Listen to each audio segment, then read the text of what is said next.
We're all sick of hearing about protein, but as thyroid thrivers, consuming adequate protein is one of the best things we can do to feel our best. And beef is one of the most bioavailable sources of protein out there. But what are the best choices when it comes to eating beef? Is grass-finished beef preferable to regular beef? And how do we make sense of the conflicting recommendations out there about consuming beef? In today's episode, we're going to explore whether beef is a thyroid healthy food, the difference between grass finished and grain finished beef, and which kind of beef is recommended for thyroid thrivers, along with tips for sourcing the most thyroid healthy beef. If you've enjoyed my other featured ingredient episodes, you're going to love today's show all about beef and is it thyroid healthy? By the end of today's episode, you're going to be empowered and informed with the knowledge you need to make the best possible choices for your health and your thyroid. It's going to be a great show, Thyroid Thrivers, so stick around. Hello, Thyroid Thrivers, and welcome back to another episode of the Thyroid-Healthy Bites podcast, with bi-weekly episodes dedicated to helping you eat well, live well, and feel well. I'm Jenny Mahar, a functional medicine health coach, cordon bleu chef, and your thyroid health and cooking coach. So if you're ready to get inspired, informed, and empowered with thyroid-friendly food and lifestyle topics, expert interviews, and tales from the healing journey, you're in the right place, friend. Let's dig in. Hello, Thyroid Thrivers, and welcome back to the show. I'm excited to talk to you today about beef. This is one of those ingredients where there's a lot of conflicting information. There might be some old science for some of us that hasn't been updated in our knowledge bank. So we're going to try to do that today. Like so many other featured ingredients that we look at, there's going to be pros, there's going to be cons. We're going to do some myth busting, and we're going to look at the nuance. And we'll nerd out just a little bit here so that you can get more clear on beef, whether or not it's a good choice for you, and how to make the best choices if you're going to consume beef, so that you know that you're, making thyroid healthy meal choices. Before we dive in, I wanted to share just a quick personal note. I know it's been a few weeks since I've posted a new podcast episode, and I'm sorry for that. I've missed you. I have a really, really good excuse. I am under contract to publish a cookbook, and I'm so excited about this. This is a lifelong dream of mine. I just handed in my manuscript last week. So in addition to taking a long-awaited spring break dive trip to Roatan, Honduras with my family last month, it was also like my last month of getting the cookbook ready. I also did the photos. There's 100 recipes. There's a lot of text involved. It's going to be amazing. I'm so excited to share this with you. It's coming out in January of 2026, but I did have to, get that completed manuscript finalized, sent off to my publisher, and holy cow, people compare it to having a baby when you write a book, and it is such a perfect analogy. It really is a very long process. This has been like at the forefront of everything I've been doing for the last 7 months. So, and then of course, the last month was a little crazy for me, as I imagine it is for most authors. But anyhow, I wanted to let you know that that's what's been going on behind the scenes. Now that the biggest part of the work for me is done, we have a lot of other phases of the project. We're going into editing now, which is exciting. But this, massive workload that I've had in creating this is now done. So I'm excited to be able to bring you more content more regularly. And I just wanted to, give you a note about that I hadn't forgot about you. I've missed you. And I am looking forward to sharing more regular episodes of the podcast with you. All right, let's dig into beef, our featured ingredient for the day. Let's start by busting some myths about beef. Then we'll talk about beef. Is it thyroid healthy? We'll look at the difference between grass-finished and grain-finished beef. We'll talk about what's most recommended for thyroid thrivers. We'll look at some of the nutritional differences in different types of beef. We'll talk about where to source the best beef that's, the most thyroid friendly. And we'll talk about even some thyroid-friendly recipes. So we're going to kind of cover it all today. This is one of my signature, featured ingredient deep dives where we're going to really try to just look at the big picture here and learn as much as we can about beef. So you'll come away with a lot of new facts and new information, probably some surprising things that maybe you didn't know about, and just more clarity and understanding. Because, I get it. Like, even I go to the store and I'm like, look at all these choices.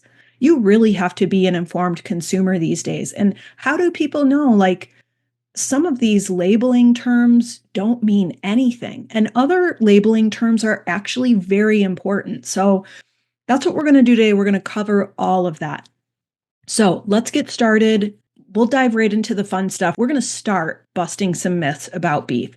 So I want to start here because beef in general gets somewhat vilified in the mainstream nutrition and medical media, mainly for contributing to heart disease, causing cancer, and being an inflammatory food. Now, some medical experts warn us against eating red meat, and then some refute that recommendation.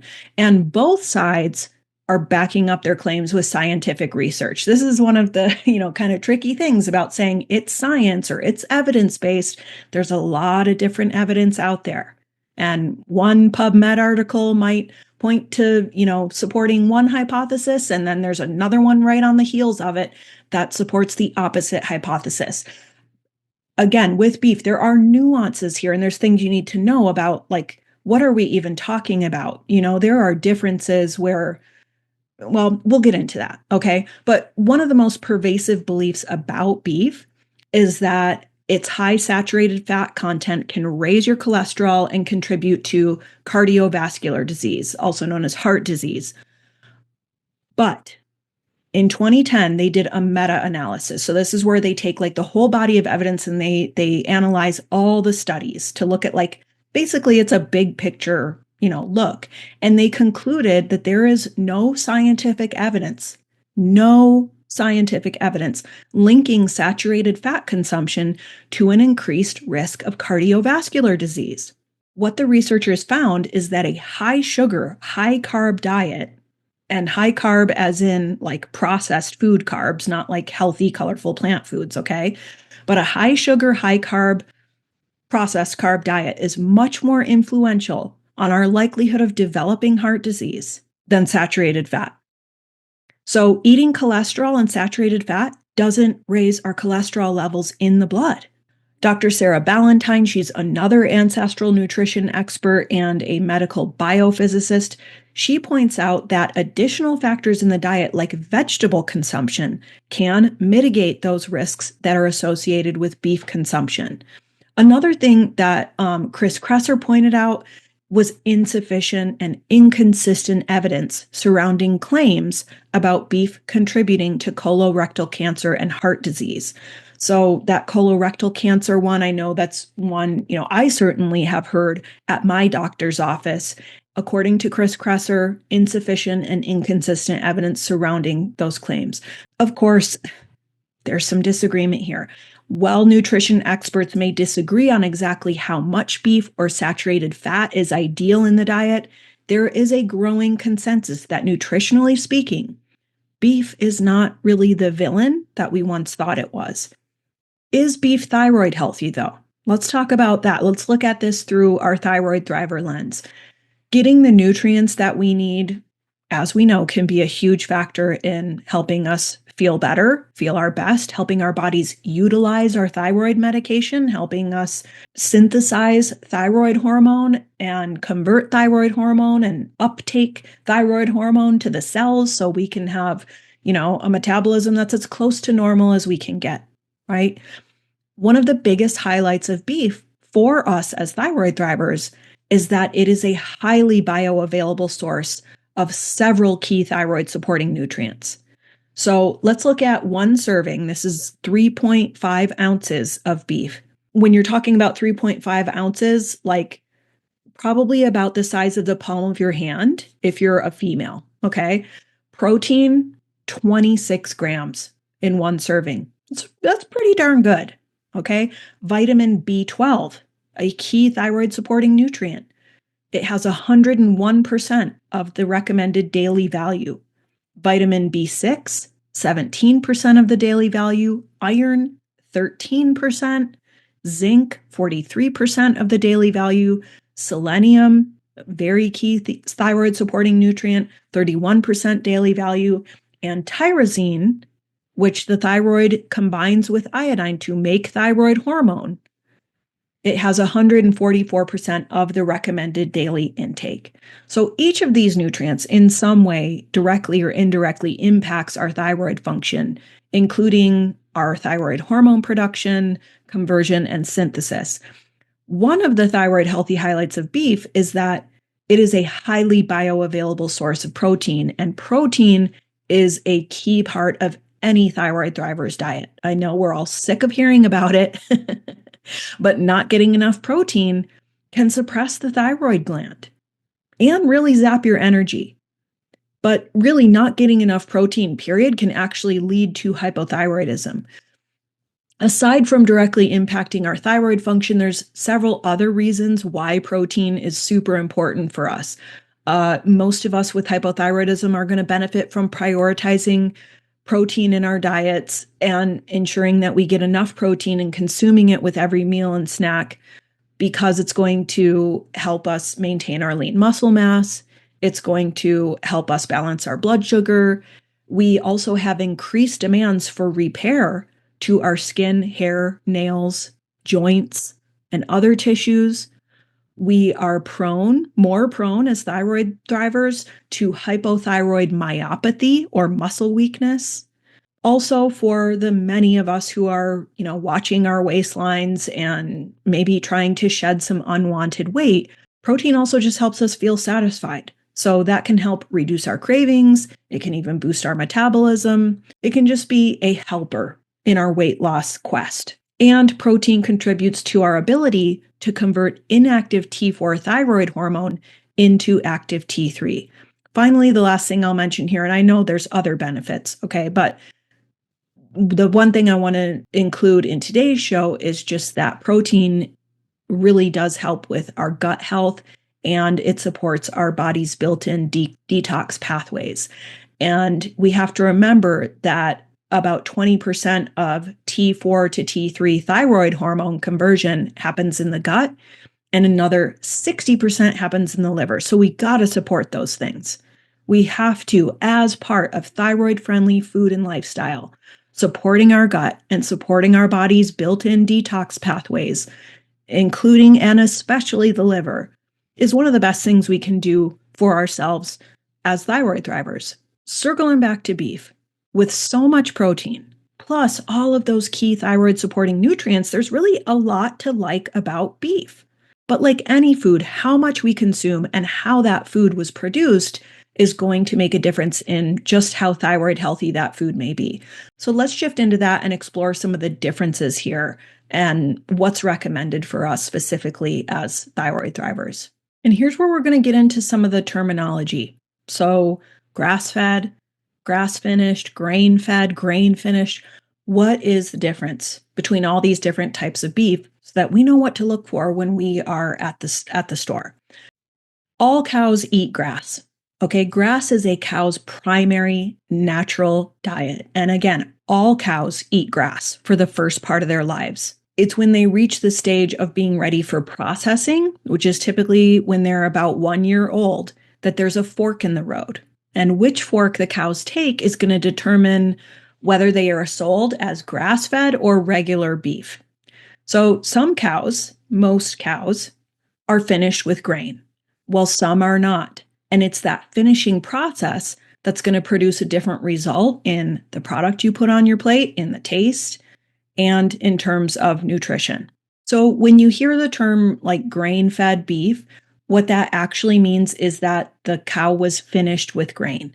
It probably spent, the early part of its life on a farm or a ranch, grazing in the grass, and then was eventually put on a truck, maybe taken to a feedlot where it was fattened up with grain. So when you just see regular beef, that's like grain finished beef. Unless it says otherwise, the beef was grain finished. It's what most cows, especially in that realm of industrial beef processing, are.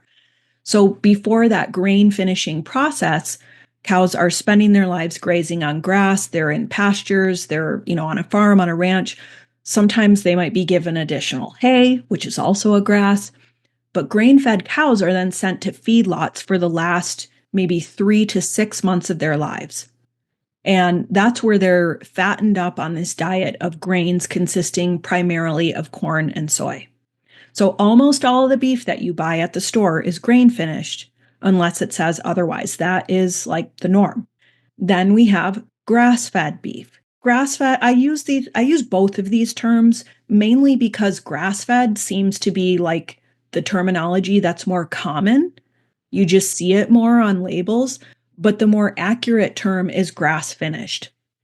Grass-finished beef never goes to a feedlot. So instead, the cows, they're grazing on grass, they're in their pastures all the way up until the time of slaughter. And grass-finished cows only eat grass.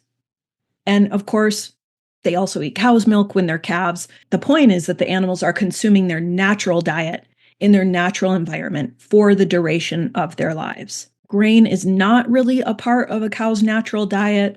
Feeding a cow grain leads to lots of extra fat and marbling within the tissues. It also leads to a product that's more inflammatory. We'll get into that a little bit more. But just so you know, so we can kind of get our terms straight here regarding beef, the term grass-fed and grass-finished are used interchangeably. Grass-fed just seems to be the more common term that's used in labeling. I personally prefer the term grass-finished because it's more accurate, but all cows are in the first part of their lives grass-fed. It's that finishing process that differs.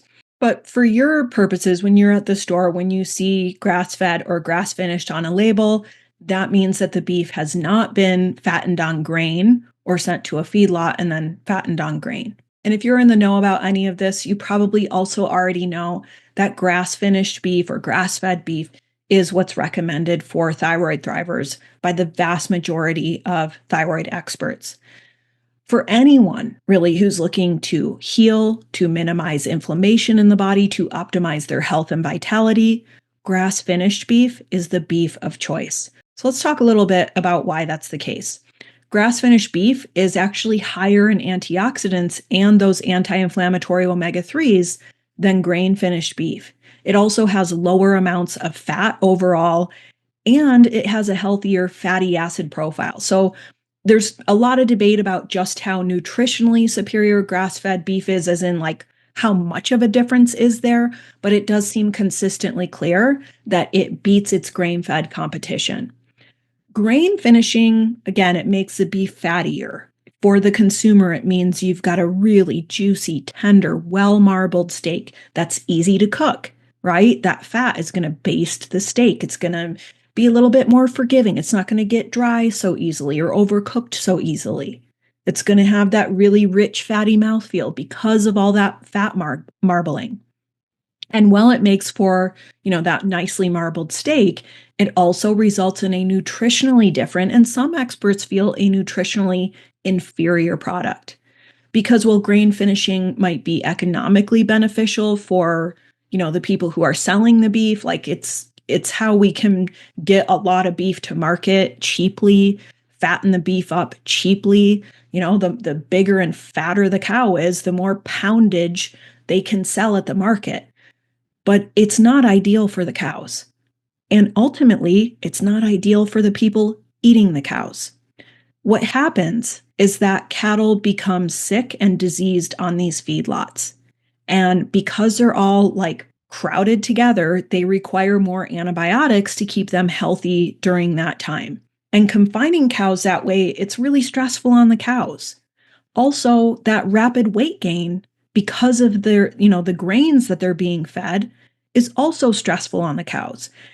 In the big picture, this industrial farming practice is actually it's been looked at. It is a major contributor to antibiotic resistance, which affects us. The World Health Organization says antibiotic resistance is a major threat to human health, and a big root cause of antibiotic resistance is industrial agriculture like feedlots. Okay, so one way to think about the difference between grass and grain finished beef or any animal protein source is in the words of Dr. Mark Hyman, who says, "We are what our meat eats." So when you're talking about factory farmed animals that are fed with very pesticide heavy GMO grains and other low cost fillers like Skittles, and no, I'm not kidding, and then they're injected with growth hormones and antibiotics, the end result is the steak on your plate. There's a link to that in the full blog post that goes with this episode to the Skittles. I mean, it's unbelievable, some of the stuff that they're feeding these cows. And to be fair, I wouldn't say Skittles are like a normal food, but it has happened.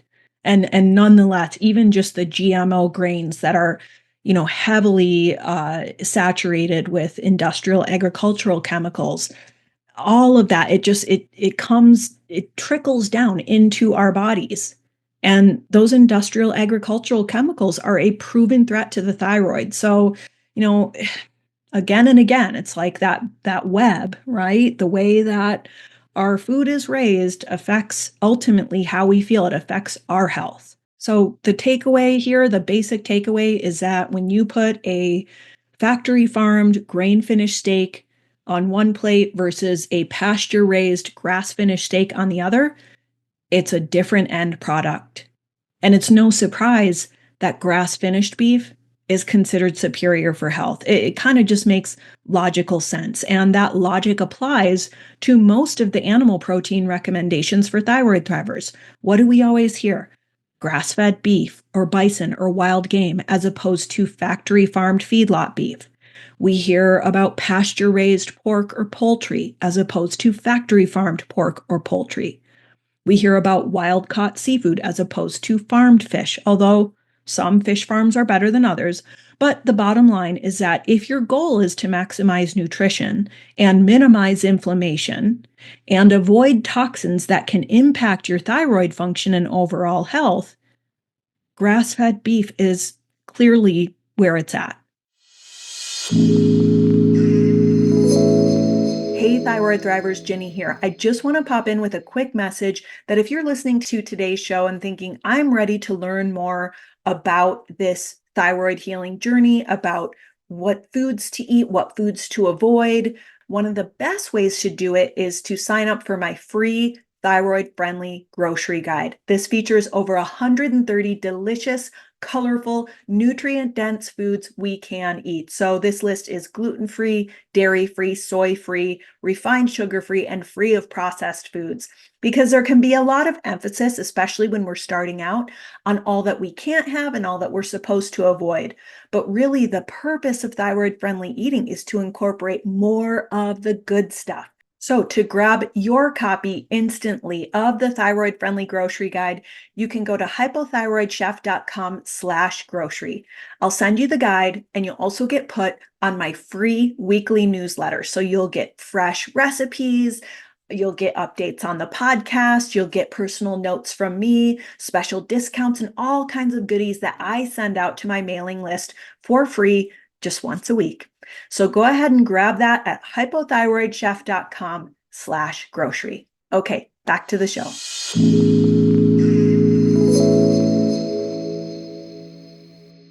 So let's zoom in on this just a little bit more and look at some of the nutritional differences of grass-fed beef versus grain-finished beef. Grass-fed beef is high. I'd say it's pretty high on the list of thyroid healthy foods, according to many leading thyroid nutrition experts. The difference is significant, and simply put, grass-finished beef is leaner, it's more flavorful, it's more nutritious. And that's why so many experts put that emphasis and put that label when they recommend beef. They say grass-fed is best for those of us who are eating to reduce the symptoms of chronic thyroid or autoimmune disease. Specifically, grass-finished beef has more omega-3s. It contains up to 5 times more omega-3s than conventionally raised beef. And omega-3s can, again, help us reduce inflammation in the body as well as boost our immunity. Vitamin E is another nutrient where there's a pretty big difference between grass-finished and grain-finished. Vitamin E acts as an antioxidant in the body. It helps protect your thyroid against free radicals, and grass-fed beef can have more than twice the amount of vitamin E than grain-fed. Looking at vitamin A and other antioxidants, grass-fed beef has been shown to contain significantly higher amounts of vitamin A and other antioxidants. And vitamin A is needed to activate thyroid hormone receptors and can also reduce inflammation. So that's a double bonus for us. And then there's something called conjugated linoleic acid, CLA. Grass-fed beef contains twice as much CLA as grain-finished beef. CLA is a fatty acid associated with reducing body fat. And again, in the full post, if you want to see the sources for this, so you can, do some of your own research and detective work there if you're so inclined. Grass-fed beef also features highly bioavailable forms of several key thyroid-supporting nutrients like B vitamins, iron, selenium, and zinc. And to be fair, all beef features many of these nutrients, but grass-finished beef does not come with as many negatives. Here's a quote from Dr. Isabella Wentz. She says, "Conventionally raised meats are almost always loaded with growth hormone and steroids that can affect thyroid function and create a toxic burden on the liver." So yes, grass-fed beef does cost more. In this case, I do feel the price tag is worth it if you can do that. According to holistic nutritionist Adrienne Klein, you don't need to consume large amounts of grass-fed beef to get all the healthy benefits. Just aim for maybe adding it to your plate like once or twice a week, and you'll be making a very worthwhile investment in your thyroid healthy diet. An affordable way to do this, I think, is with ground beef. So easy to use, so affordable, easy to, stockpile in your freezer. And you can also find it at, those wholesale grocers like Costco. But I also get it that like making the switch, if you're used to eating conventional beef, making that switch to grass-fed beef can be a little bit bumpy. So let's talk about that. Grass-fed steaks are leaner than your typical grain-finished steaks. We talked about that marbling, right? And that means that there's going to be a little less room for error when you're cooking them because they don't have quite so much fat to rely on for moisture. That means it's important not to overcook your grass-finished steaks, like if you want them to still be nice and juicy. Grass-finished beef is also more flavorful. Some say it's gamier, but having eaten a lot of wild game, personally, like gamey just doesn't seem like an accurate word to me. To me, grass-finished beef tastes cleaner. It tastes more natural. It tastes more complex without the off-putting feedlot aromas that I now, like my palate, I can detect that in industrial feedlot beef. So there's this term in the culinary world, terroir. And when you're talking about things like fine cheese or fine wine, grass-finished beef has terroir. And what that means is that the flavor of it reflects the grazing locations and the conditions in which the cows were raised. So every ranch is unique, every farm is unique, every part of the world is unique, has different, types of grasses and other little plants that end up getting eaten by the cows. And every growing season is unique. Maybe the weather was more extreme during one growing season versus another. Those things show up more in grass-finished beef. At our house, as a family, we've been eating grass-finished beef for, I'd say, at least 10, 15 years now, probably once or twice a week. And there's a number of factors that weighed into our choice to eat grass-finished beef. One, we live in Western Montana.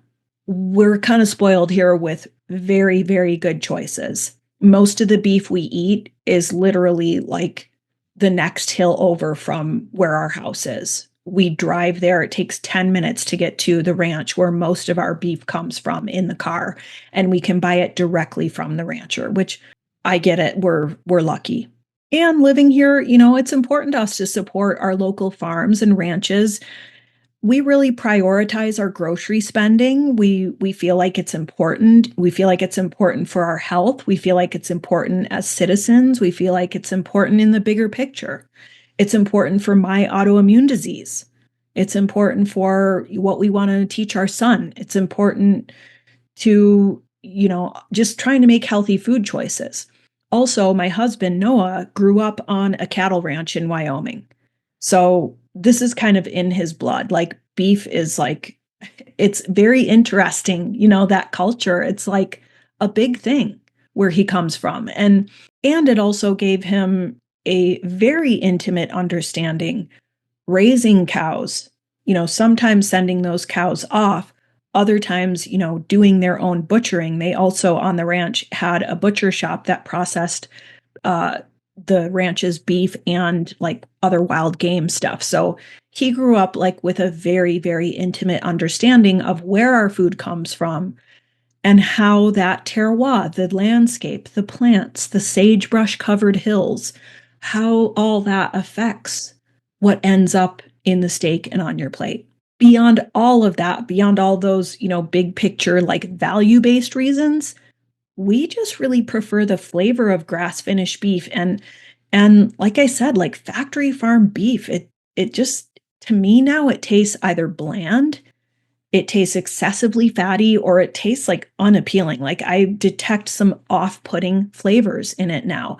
And we don't feel as good after we eat it, nor do we feel as good about like the welfare of the cows. It's just something that we don't want to be a part of. Again, we're lucky to have access to abundant good meat choices where we live. We can buy it directly to save money on it, et cetera, et cetera. We can go to our local grocer and purchase grass-finished beef from half a dozen different local ranches.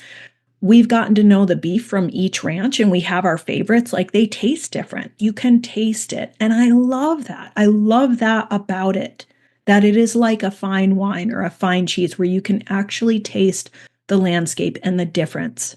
Easy access to grass-finished beef producers is not a privilege everyone shares, but I do feel like it's gotten more and more easily accessible, which is great. I also want to underscore here that it's important to just do our best within the circumstances and resources and options we have. Yes, grass-finished beef may be the ideal choice if it's not available in your budget or maybe in your area. I want you to keep in mind that regular beef also does feature many key thyroid supporting nutrients. I always try to be careful about not instilling food fear, not demonizing certain foods, keeping it real, and just letting you know that like, hey, we're all just doing our best with what we've got. But I also know you're here because you want to know. You want to know these. Well, tell me what is the better choice so that I can make an informed decision that takes all of my personal, factors and circumstances into consideration. And yes, the jury isn't really out on this one. This seems to be like the consensus amongst the, thyroid nutrition and functional thyroid experts that I trust and follow and glean from is grass-fed beef, grass-finished beef. And not just for thyroid thrivers, but just really like in functional nutrition too, because of all those reasons we talked about. So in making the switch, how can you buy grass-finished beef? If you live in an area where it's not like something that you see at the store, how can you source it? Well, there's actually several ways to go about this. First, check the grocery store. That's the simplest and the first place to look. You want to check your local meat department, see what they have. You might be surprised. Sometimes it might be like off in the corner, Sometimes it might be in the freezer section. Like just see what they stock. Ask the butcher in the meat department. Those wholesale warehouses, again, like Costco, I often see grass-finished ground beef stocked there. And again, that's just a very versatile, budget-friendly option. The other thing you can check are local farms and ranches. And the thing is, these places don't advertise. So, you may not know about them, but a little bit of detective work, you might find that there's someone in your area who offers this service at a great price, especially if you have something like a chest freezer. We have one in our garage, and we've done that before where we've gone in with another family on like a side of beef and then, filled like half of our chest freezer up with grass-finished beef that was, grown like less than 20 miles from where we live. And it was more affordable than what we buy at the store. So that's another option that you can look into. Just contact the farmer ranch, you place an order. They typically handle the butchering and the packaging. And then maybe you like go pick up a box of several different cuts of meat. We've also taken this route with things like local bison. One thing I always request is that they include some of the bones so we can use those for bone broth. Word of mouth, social media, these are great places to find these local farmers and ranchers who sell their own grass-finished beef. Another source is if you have a local farmers market, you can connect with your local ranchers and farmers that way, meet them face to face, talk to the people growing your food, which is always just a wonderful thing to do. And you can also search your local area on something called localharvest.org. I love this resource. It's a comprehensive directory and database that helps connect you to your local food producers. So this is wonderful for any of you who may be interested in something like a CSA subscription. And they have CSA is community supported agriculture, and it's where you buy direct from the growers. Maybe it's produce, maybe it's meat, maybe it's both. There's a number of them in our area. We do a CSA every summer through a local farm where we get basically one pretty full grocery bag of organic, locally grown produce every single week during the summer for $18. It's totally organic. It's so much better than anything you can buy at the store, even at, like a high-end grocer. I love it. And it's so affordable. And you can find stuff like that through Local Harvest. So yeah, localharvest.org is the URL. And I'll put that link in the show notes for you. But it isn't just like produce based. You can also find like meat producers on there too, which is really cool. If locally sourced grass-finished beef is not available in your neck of the woods, the other thing you can explore is a subscription service. Butcher Box, U.S. Wellness Meats. There's a number of these now. Butcher Box is the one that I'm most familiar with. I am an affiliate of them. I have sometimes in my newsletter, I'll share like if they're having specials and stuff, like they're always throwing in like, oh, you get like a pound of free chicken breasts, pasture raised chicken breasts in every box you get for like a year. So they've got amazing specials all the time. But what they specialize in is 100% grass finished beef, free range organic chicken, pork that's raised crate free, and wild caught seafood. And what they do is the meat is frozen, it's packaged, it's delivered right to your door. You can pop it right in your freezer. And it's just like a nice, convenient way to get high quality meat for people who want to try it out and maybe live in an area where they can't just go out to the store and, buy things like grass-finished beef or pasture-raised poultry. So hopefully that gives you some ideas for how you can go about sourcing high-quality grass-finished beef, if you live in an area where it's not just something you can, run out to the store and find on the shelves. If you're looking for thyroid-friendly recipes that feature beef, I've got a whole bunch of them on the Hypothyroid Chef blog. You can try out my tri-tip street tacos with grilled pineapple and onion. I've got some really delicious cranberry cocktail meatballs that feature beef, a Thai beef salad that's super colorful and flavorful and delicious, a French beef that's kind of like a little bit of, it's similar to a beef stroganoff, except it doesn't have dairy in it, but you can serve it over like grain-free pasta. It's just wonderful comfort food. I have a deluxe burger salad with special sauce. And one of my personal favorite recipes is grilled flat iron steak with parsley, garlic, and olive relish. Highly recommend giving that one a try, especially if it's grilling season in your area. But I'll go ahead and pop those recipe links in the show notes for you in case any of those sounded like something you might be interested in. All right, so let's recap before we wrap this up. We busted some common myths about beef and saturated fat and the links there. We talked about beef and is it thyroid healthy and some of the specific thyroid supporting nutrients found in beef. We looked at the difference between grass finished versus grain finished beef and why grass finished beef is more recommended for thyroid thrivers. We got into the nitty gritty of some of the nutritional differences of grass fed beef and also talked about, just the logistics of how you might make the switch to grass finished beef if that's on your radar, where you can buy it, how you can source it, and also how you can prepare it using some of the thyroid-friendly recipes found on the Hypothyroid Chef blog.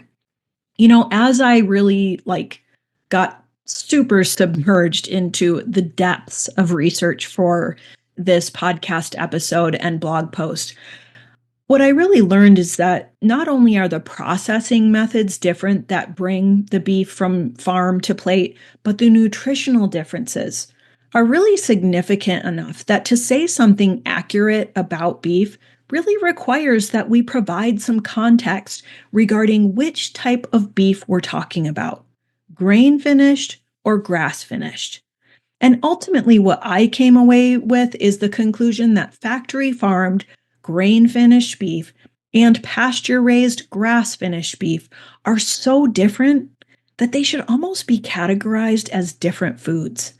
When it comes to functional or holistic nutrition recommendations that are made for thyroid thrivers, grass finished beef is indeed specified in the vast majority of cases due to grass finished beef being higher in anti inflammatory nutrients. That said, both regular and grass fed beef are real whole foods, which are the foundation of thyroid healthy eating. While grass fed may be nutritionally ideal, it might not be accessible or affordable for some. So, knowing our ideal choices is helpful, and it's also important to avoid putting foods into the bad or the good pile, inciting unnecessary food fear. Grain-fed beef may have less anti-inflammatory qualities and more environmental and ethical concerns, but it also provides several beneficial nutrients that can be part of a thyroid healthy diet. As always, the choice here is up to you, but I hope that this episode has given you the information that you need to make the best choices for your health. Thanks so much for spending this time with me and tuning into today's episode of the Thyroid-Healthy Bites podcast. If you've enjoyed today's show, please don't forget to like, subscribe, or leave a review on your podcast platform of choice. Your support makes this show possible. For more thyroid healthy food and lifestyle inspiration, check out my free library of thyroid-friendly recipes and lifestyle content at hypothyroidchef.com and the Hypothyroid Chef YouTube channel. As we wrap it up, head to the show notes for information and links to everything we talked about today, along with the link to my free thyroid-friendly grocery guide download. I'm Ginny Mahar, your thyroid health and cooking coach, wishing you happy cooking, happy thriving, and the best of health. See you next time.